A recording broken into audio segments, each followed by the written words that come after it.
Hello everyone, welcome back to the channel. Today I'm going to be doing an oil change on my 89 supercharged MR2, and I typically do this once a year.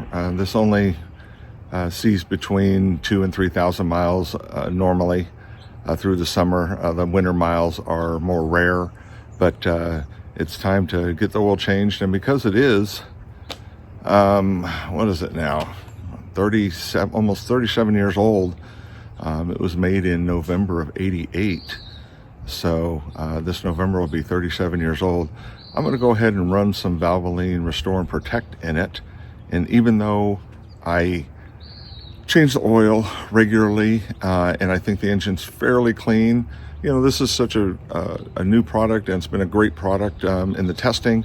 So I'm going to go ahead and run this oil through for several changes, and if there is any kind of crud in there, let's get it cleaned out. You know, why keep it in there? So I'm going to go ahead and do that. I've got an F1 filter instead of the N1. I run the F1 whenever I have more than enough room, and I do in this case. Got my 5W30 oil, and then I got all my needed tools. So let's go ahead and get this oil draining. First step. Oh, glad that wasn't too crazy. It is warm. So one thing I don't like about these metal ones is they do get toasty. So, and I will also check the oil catch can when I'm done here too. So I'm going to get underneath and start draining. And I will point out, I've done this before, but this works quite well. I was going to do it on my lift, and it lives on the lift a lot because of storage, but I've got my GR Corolla on the lift right now and doing some things on it, so I didn't want to wait on this. So when I pull out the race ramps, I can put it there to where the car's still level, but my driveway kind of slopes down, as you can see here. So it actually works out really well with the engine in the rear on this car. So let's get under there and loosen that drain bolt. Time to loosen this drain plug here.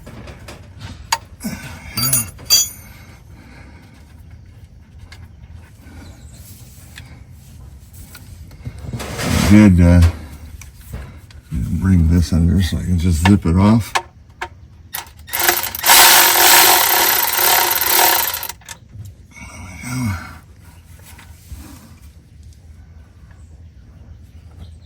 I'll let that drip for a few minutes, and then this is a little tip that I always do.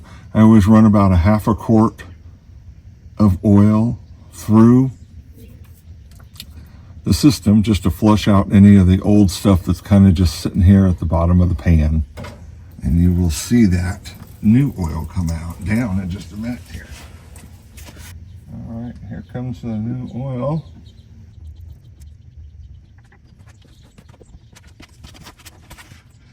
Oh wow, see, I put in the new oil and I can still see how dark it is.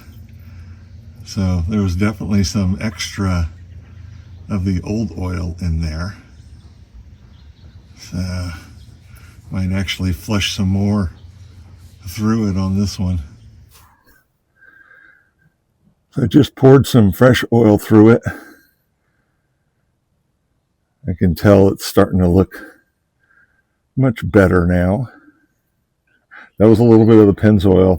I'm going to push through a little bit of the Valvoline now so that whatever's left in there, I would rather it be the Valvoline because that's what's going to be running. So the more pure it is, the better off in my mind.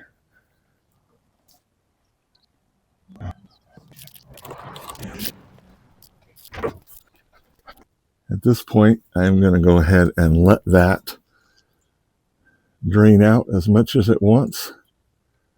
But I feel pretty good now knowing that what's in the bottom of the pan and will be there is going to be clean oil. And we've pushed out any of the gunk that was in the bottom.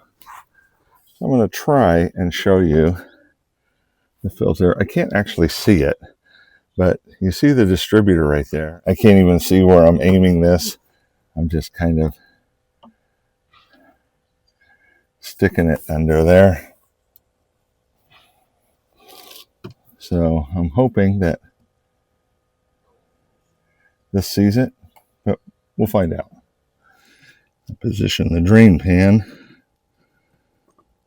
so that hopefully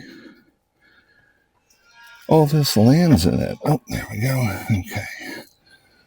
There we go.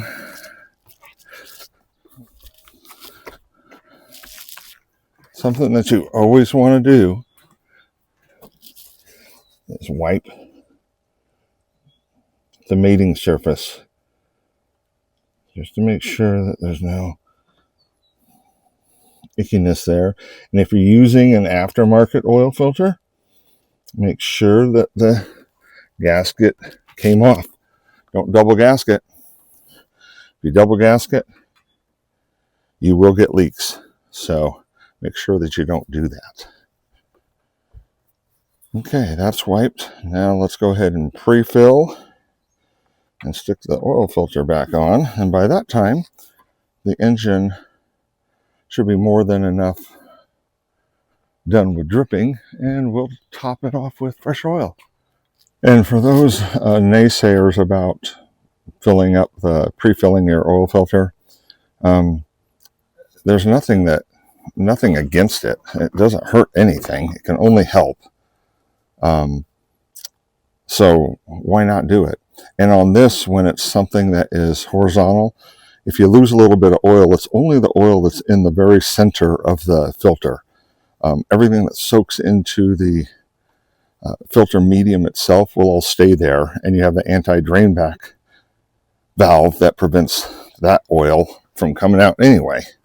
So what I want to do is I go back down, upside down, until I get down to I kind of feel for the threads.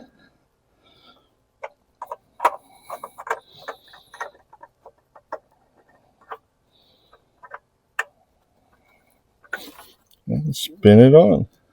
Now I typically put those on as firm as I can get them by hand. I have a new drain pull gasket, and you also want to make sure that you never leave the old one on either. And you don't want to double gasket this, just like your oil filter.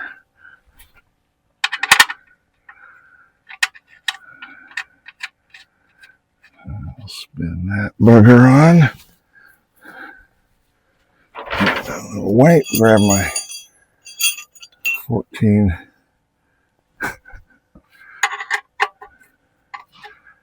And you just want to snug it down. You can torque these if you want. This is actually a steel pan versus a lot of cars now that have plastic and aluminum. So just firm. That's firm. I don't need to crank down on it super hard. 3.5 quarts of the good stuff. It takes 3.6. I already put some in the filter though, so let's fill it up. When you first open it, before you use it, make sure that you shake it well, just so it mixes in the additive package. If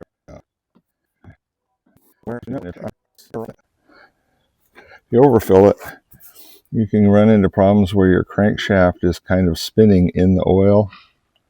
And if that does, you'll get a lot of foaming and air. You get a lot of air in there, it does not compress and stuff, and you can cause all kinds of other problems. So not worth it. Not worth it. I have a little bit in here, and I use that on the next oil change when I flush it. So I use that motor oil to flush it, and this time it'll be the same oil, which is great. So if it's a different viscosity, not a big deal, but you want the same chemistry, and I like the more of the same chemistry I can have in there, the better. I'm not a big fan of mixing, even though theoretically it won't hurt. And we'll spin this on in. Make sure you look at this gasket too. Yeah, see this one pretty soon. I'm going to need to replace that gasket.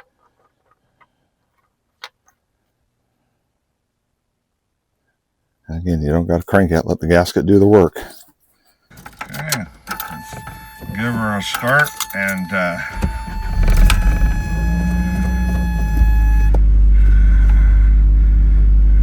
oil pressure very quickly, so that's good. Now let's just go look underneath for leaks.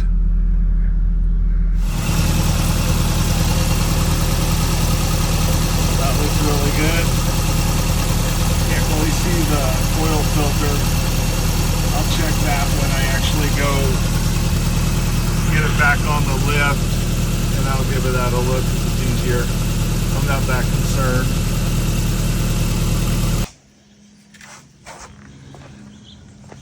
So here's the oil catch can from my MR2, and it's not a lot in it, but it doesn't have a lot of miles on it either, and there's definitely some crap in there. So I'm glad it's got this on there. This is only about 1,500 miles, but I wanted to see what it was doing. So, I mean, if I was changing this every 5,000 miles or so, there would definitely be, you know, about 3 to 4 times that much, depending on what I was driving. So, but we'll get it poured out and put it back on there. So. Just still some nasty looking stuff. See, that's better. Doesn't have to be perfect, but just get some of that nastiness out of there. Okay, time to spin it back on. I like to cut open the filters and see what things look like inside. So let's take a look at the MR2 one. I just did the GR Corolla 2, so that's the other one that's in there.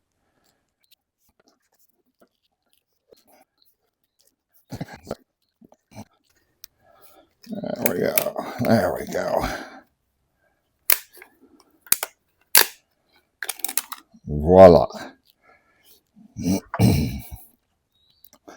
There's your anti-drain back valve there. So, okay.